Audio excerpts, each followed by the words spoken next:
महाराष्ट्र में तो ये राजनीतिक संकट गहराया हुआ है, लेकिन राष्ट्रपति चुनाव को लेकर भी अब माहौल गरमाने लगा है और गतिविधियां आगे बढ़ती हुई नजर आ रही हैं। आज द्रौपदी मुर्मू अपना नामांकन भरने वाली हैं।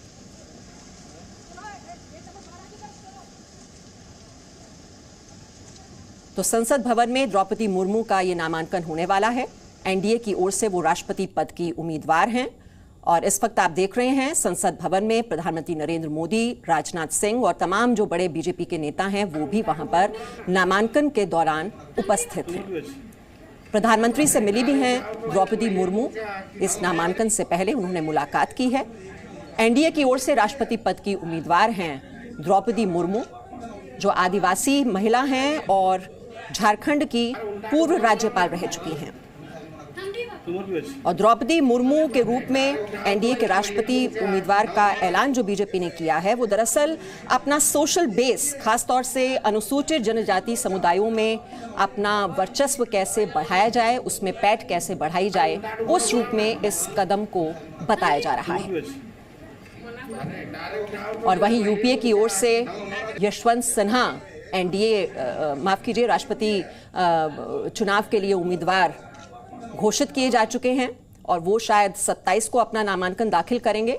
तो द्रौपदी मुर्मू को आप देख रहे हैं जो आज अपना नामांकन दाखिल कर रही हैं।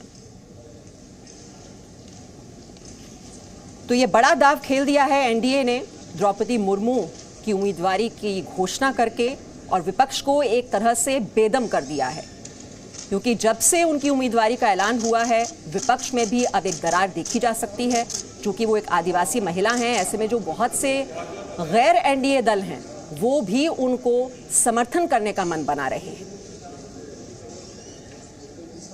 तो द्रौपदी मुर्मू का आज ये नामांकन, एनडीए की ओर से वो राष्ट्रपति पद की उम्मीदवार हैं, झारखंड की पूर्व राज्यपाल और उड़ीसा की आदिवासी नेता। तो ऐसे में जो बीजेडी है वो तो समर्थन कर ही रही है और भी ऐसे बहुत से एनडीए जो गैर एनडीए दल हैं वो भी उनका समर्थन करने का मन बना रहे हैं। जेएमएम की बैठक हो रही है, साथ ही और भी कुछ दल हैं जिनका झुकाव द्रौपदी मुर्मू की ओर नजर आ रहा है।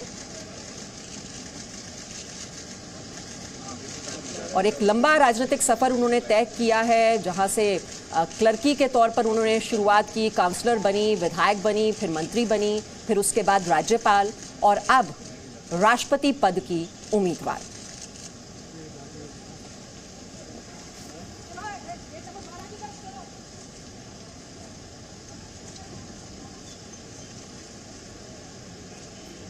तो पार्टी कहीं ना कहीं सबका साथ सबका विकास, ये एक जो सोच रही है पार्टी की, इसके जरिए उस सोच को और आगे बढ़ाने का संदेश जो है वो लोगों को देना चाहती है कि जितने भी हाशिए पर पहुंचे हुए जो तबके हैं, जो सभी समुदाय हैं, उनको साथ लेकर आगे बढ़ने में विश्वास रखती है पार्टी। तो एक बहुत ही ये सोचा समझा कदम, और वैसे भी माना जाता है कि नरेंद्र मोदी के कार्यकाल में बहुत से ऐसे फैसले लिए गए हैं जो लीक से हटकर लिए जाते हैं और यही एक जो कदम है बीजेपी का वो भी लीक से हटकर है। एक आदिवासी महिला को आगे बढ़ाना, उनको प्रोजेक्ट करना राष्ट्रपति पद की उम्मीदवार के तौर पर, ये बहुत ही एक सोची समझी रणनीति और साथ ही एक बड़ा संदेश देने की कोशिश। जो अनुसूचित जनजाति, जो और हाशिए पर पहुंचे समुदाय हैं, उनको आगे बढ़ाने की ये कवायद। तो अब ये नामांकन होने वाला है और आप देख रहे हैं संसद भवन में इस वक्त बड़े नेताओं की मौजूदगी है। आदिवासी समाज से आती हैं द्रौपदी मुर्मू और आदिवासी वोटरों में ही न सिर्फ इस कदम के जरिए एक पैठ बनाने की कोशिश कर रही है पार्टी, एक बहुत बड़ा संदेश देने की कोशिश। और समझने वाली बात यह भी है कि अगर हम कुछ आंकड़ों पर नजर डालें तो 2019 में जो वोटिंग हुई थी उसमें 44% आदिवासियों ने बीजेपी को ही वोट किया था और वहीं जो कांग्रेस पार्टी है राष्ट्रीय स्तर पर केवल 31% एससी वोट हासिल कर पाई थी। ये जो जबरदस्त आदिवासी सपोर्ट मिला था पार्टी को, अब एक संदेश देने की कोशिश की जा रही है कि किस तरह से जो हाशिए पर पहुंचे समुदाय हैं उन्हें आगे बढ़ाने में यकीन रखती है पार्टी।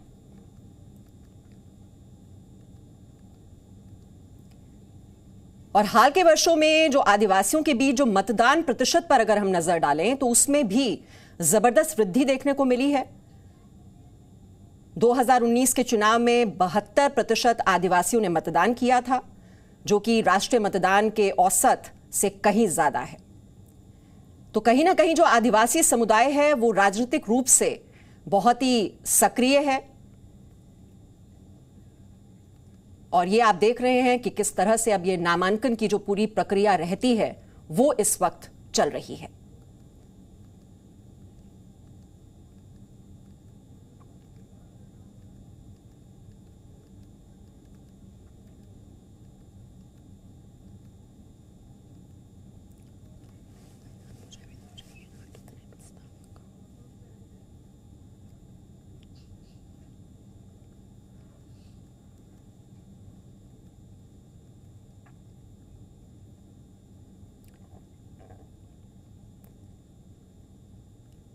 तो द्रौपदी मुर्मू का ये नामांकन आप देख रहे हैं, जो ये प्रक्रिया होती है वो इस वक्त आप देख रहे हैं। और वहां पर प्रधानमंत्री नरेंद्र मोदी के अलावा राजनाथ सिंह को आप देख रहे हैं, जो बीजेपी के बड़े बड़े नेता हैं वो इस वक्त वहां पर मौजूद हैं।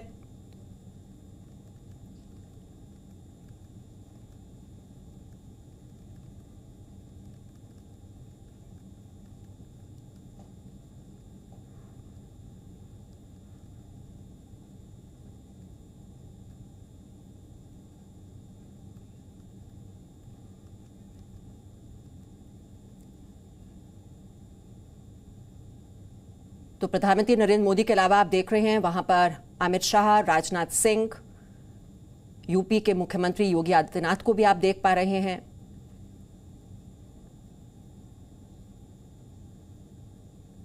तो बड़े बड़े नेताओं की उपस्थिति में, उनकी मौजूदगी में द्रौपदी मुर्मू का ये नामांकन राष्ट्रपति पद के उम्मीदवार के तौर पर।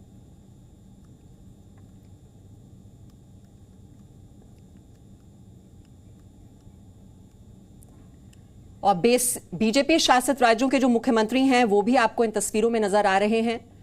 वो भी इस वक्त नामांकन की प्रक्रिया के दौरान मौजूद हैं। और जो राष्ट्रपति का चुनाव होता है उसमें जो सांसद हैं, विधायक हैं, उनके जो वोट की भूमिका बहुत ही अहम होती है। और वोट के मूल्य की जो गणना होती है वो आबादी के हिसाब से होती है। तो चुनाव से पहले जो प्रक्रिया होती है नामांकन की, वो इस वक्त आप देख रहे हैं वो चल रही है। प्रधानमंत्री नरेंद्र मोदी, अमित शाह, राजनाथ सिंह, जितने भी बीजेपी शासित राज्य हैं उनके मुख्यमंत्री वहां पर मौजूद हैं। और द्रौपदी मुर्मू जो आदिवासी समाज से आती हैं और झारखंड की पूर्व राज्यपाल रह चुकी हैं, वो इस वक्त अपना नामांकन दाखिल कर रही हैं।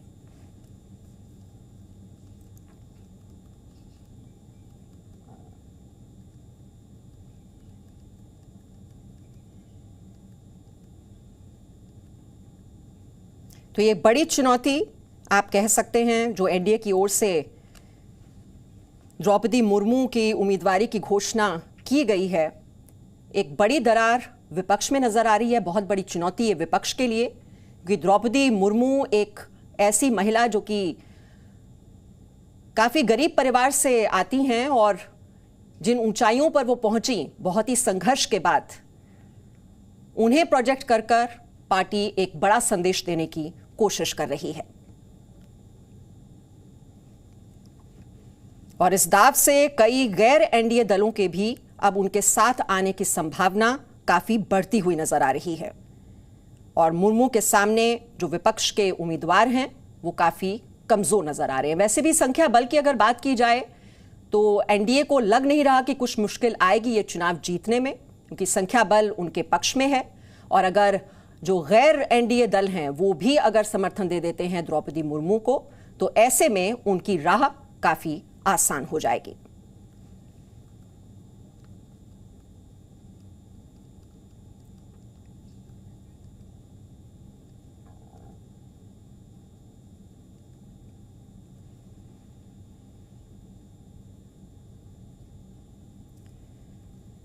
तो इस कदम के जरिए न पार्टी सिर्फ अपना जनाधार बढ़ाने की कोशिश कर रही है, और जो अभी तक एक पार्टी की पहचान रही है कि वो एक मिडिल क्लास, शहर आधारित, अपर कास्ट हिंदू पार्टी है, वो जो पहचान है उससे कहीं आगे अब पार्टी निकल चुकी है। बहुत ही प्रभावी ढंग से वो सभी समुदायों को अपने साथ लेकर आगे बढ़ने में विश्वास रखती है। द्रौपदी मुर्मू का ये जो नामांकन है राष्ट्रपति पद के उम्मीदवार के तौर पर, वो इस सोच को और ज्यादा बल देता है। समाज में जो हाशिए पर पहुंचे हुए हैं वर्ग, चाहे वो आप दलितों की बात कीजिए, ओबीसी की बात कीजिए, आदिवासियों की बात कीजिए, उन्हें आगे बढ़ाने की दिशा में प्रयास किए जा रहे हैं सरकार की ओर से। ये भी एक बड़ा मैसेज देने की कोशिश।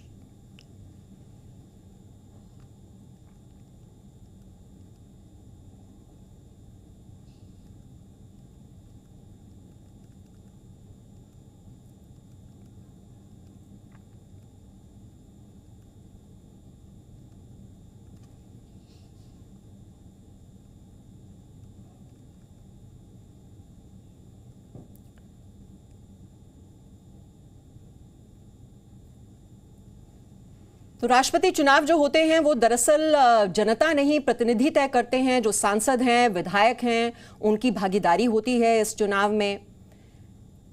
और जो सांसद हैं, विधायक हैं, उनके वोट जो होते हैं वो तय करते हैं कि राष्ट्रपति कौन बनेगा। हालांकि ये थोड़ा कॉम्प्लिकेटेड होता है ये सिस्टम समझना, लेकिन अब राष्ट्रपति चुनाव जब होने वाले हैं उससे पहले की जो प्रक्रिया होती है वो आप होते हुए इस वक्त देख रहे हैं।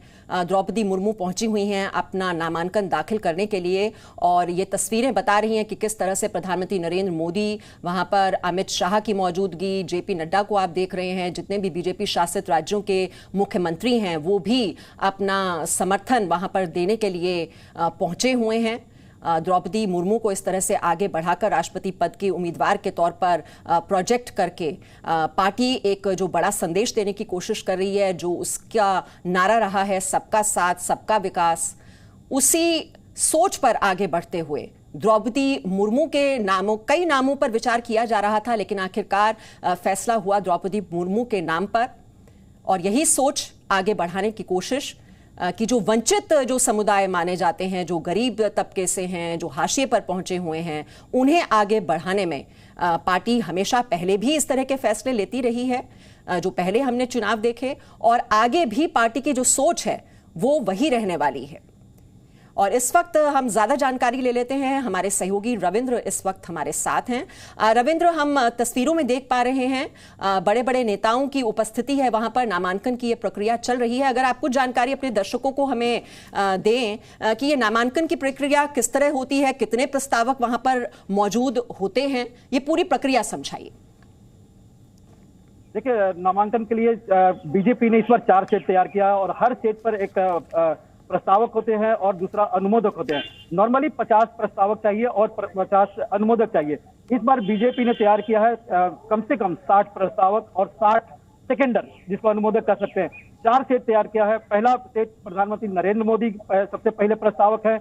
उसमें बीजेपी संसदीय बोर्ड के लोग हैं, केंद्रीय मंत्री हैं, एनडीए के बड़े नेताओं के हस्ताक्षर उसमें है। और इसके अलावा जो वाईएसआर कांग्रेस है और बीजेडी, जो एनडीए के अलावा जो 2 दल समर्थन कर रहे हैं द्रौपदी मुर्मू को, उनके भी नेताओं का सिग्नेचर पहले सेट में है। दूसरा सेट बीजेपी अध्यक्ष जेपी नड्डा का है। उसमें बीजेपी के तमाम मुख्यमंत्री हैं उसमें, और जो ट्राइबल जो सांसद हैं, विधायक हैं, वो सब प्रस्तावक और अनुमोदक के रूप में। तीसरा सेट हरियाणा और हिमाचल प्रदेश के विधायकों का है, उसमें मुख्यमंत्री भी वहां के हैं। और चौथा सेट जो तैयार किया गया है वो गुजरात के विधायकों के तरफ से।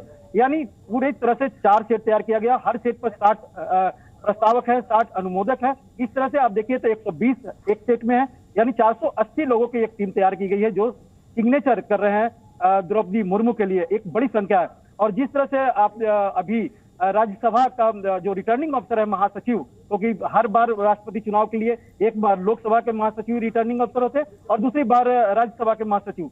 इस बार राज्यसभा के जो महासचिव है मोदी, उनको वो रिटर्निंग ऑफिसर है। और आप तस्वीरों में देख सकती हैं कि द्रौपदी मुर्मू के लिए जो प्रस्तावक है उसमें प्रधानमंत्री नरेंद्र मोदी भी हंसते हुए सिग्नेचर कर रहे हैं। वहां पर द्रौपदी मुर्मू है, रक्षा मंत्री राजनाथ सिंह, जो पहले सेट के जो प्रस्ताव है उसमें सेकेंडर, सबसे पहला नाम सेकेंडर में रक्षा मंत्री राजनाथ सिंह का है, वो भी वहां पर मौजूद हैं। गृह मंत्री अमित शाह हैं, संसदीय कार्य मंत्री प्रहलाद जोशी हैं, तमाम बड़े नेता उस राज्यसभा चेयरमैन के कमरे में हैं।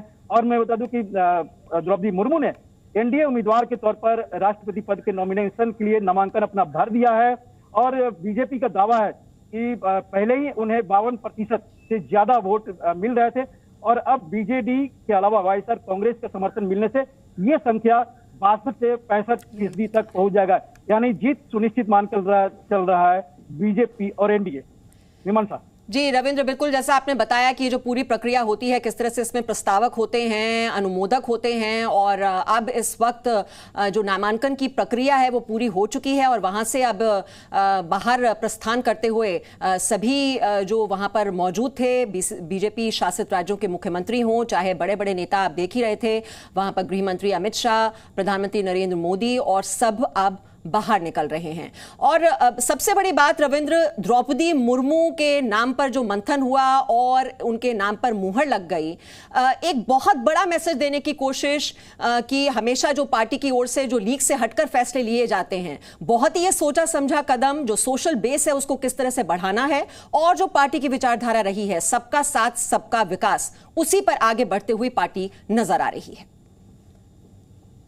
बिल्कुल बिल्कुल, आप देखिए कि बीजेपी हो या प्रधानमंत्री नरेंद्र मोदी के सोच के बारे में, तो कहीं ना कहीं अगर किसी चुनाव की दृष्टि से देखा जाए, चाहे विधानसभा चुनाव होते हैं या फिर लोकसभा या फिर जो संवैधानिक पद पर, उसमें कहीं ना कहीं टारगेट कौन वोटर हो सकता है, टारगेट ग्रुप क्या है, इसके बारे में चिंतन होता है। और 2017 में आपने देखा कि प्रधानमंत्री नरेंद्र मोदी ने और बीजेपी एनडीए ने टारगेट ग्रुप रखा था, एक दलित चेहरा हो राष्ट्रपति के लिए, तो रामनाथ कोविंद को बनाया गया था। और इस बार टारगेट ग्रुप रखा गया था आदिवासी को, और उसमें भी महिलाओं को, क्योंकि आपने देखा लगातार जो चुनाव हो रहे थे 2014 के बाद, जो आपने नारा दिया सबका साथ सबका विकास, तो जाहिर सी बात है अगर सबका साथ मिला है और विकास हुआ है तो महिलाओं को हुआ है, इसलिए आदिवासी में भी महिलाओं को तरजीह दी गई। और द्रौपदी मुर्मू जो गवर्नर भी थी झारखंड के, बीजेपी कैडर की हैं और पार्टी की विचारधारा से अडिग रही हैं और काफी लड़ने हैं, खुद प्रधानमंत्री नरेंद्र मोदी ने उस दिन ट्वीट किया था, तो जाहिर सी बात है एक अच्छा सा चॉइस बीजेपी के सामने था। प्रधानमंत्री नरेंद्र मोदी ने उस नाम को